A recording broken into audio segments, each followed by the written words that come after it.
Serial तुम से तुम तक की कहानी अब एक ऐसे मोड़ पर पहुंच चुकी है जहां प्यार के साथ साथ जिम्मेदारी का बोझ भी अनु के कंधों पर आ गिरा है। आर्यवर्धन, जिसने हमेशा अपनी भावनाएं कम शब्दों में और बड़े फैसलों में जाहिर की हैं, अब एक ऐसा कदम उठाने वाला है जिसकी किसी ने कल्पना तक नहीं की थी। कश्मीर में हुए हमले के बाद आर्यवर्धन को यह एहसास हो चुका है कि जिंदगी कितनी अनिश्चित है, मौत उसे कितनी करीब से छूकर निकल गई। यही वजह है कि वो अब कोई रिस्क नहीं लेना चाहता। एक दिन अनु को ऑफिस बुलाया जाता है।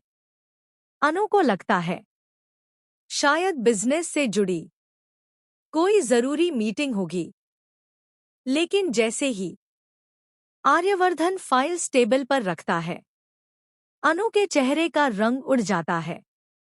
आर्यवर्धन शांत लेकिन बहुत मजबूत आवाज में कहता है, आज से वर्धन ग्रुप की सारी पावर, सारा बिजनेस तुम्हारे नाम है। अनु अनु को पहले तो अपनी सुनने की शक्ति पर ही शक हो जाता है।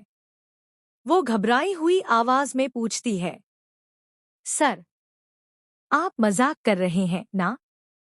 लेकिन आर्यवर्धन के चेहरे पर कोई मुस्कान नहीं होती, सिर्फ फैसला होता है। वो कहता है, ये मजाक नहीं है, ये मेरा सबसे सोच समझ कर लिया गया फैसला है। अनु के हाथ कांपने लगते हैं। उसकी आंखों में डर, हैरानी और सदमा सब एक साथ दिखाई देता है। इतनी बड़ी जिम्मेदारी मैं नहीं संभाल पाऊंगी, अनु टूटती हुई आवाज में कहती है। आर्यवर्धन आगे बढ़कर कहता है, जिस लड़की ने मेरी जान के लिए अपनी जान दांव पर लगा दी, वो मेरी कंपनी नहीं संभाल सकती। अनु की आंखों से आंसू बहने लगते हैं। वो कहती है, मुझे आपकी दौलत नहीं चाहिए सर, मुझे बस आप चाहिए। आर्यवर्धन पहली बार थोड़ा भावुक हो जाता है। ये दौलत नहीं, ये भरोसा है। अगर कल मुझे कुछ हो गया तो मैं चाहता हूं कि सब कुछ तुम्हारे हाथों में सुरक्षित रहे। ये सुनकर अनु को ऐसा झटका लगता है जैसे जमीन खिसक गई हो। वो डर के साथ कहती है, आप ऐसी बातें क्यों कर रहे हैं? मुझे डर लग रहा है। लेकिन आर्यवर्धन जानता है कि उसने जो किया है वो सिर्फ प्यार नहीं, एक सुरक्षा कवच है।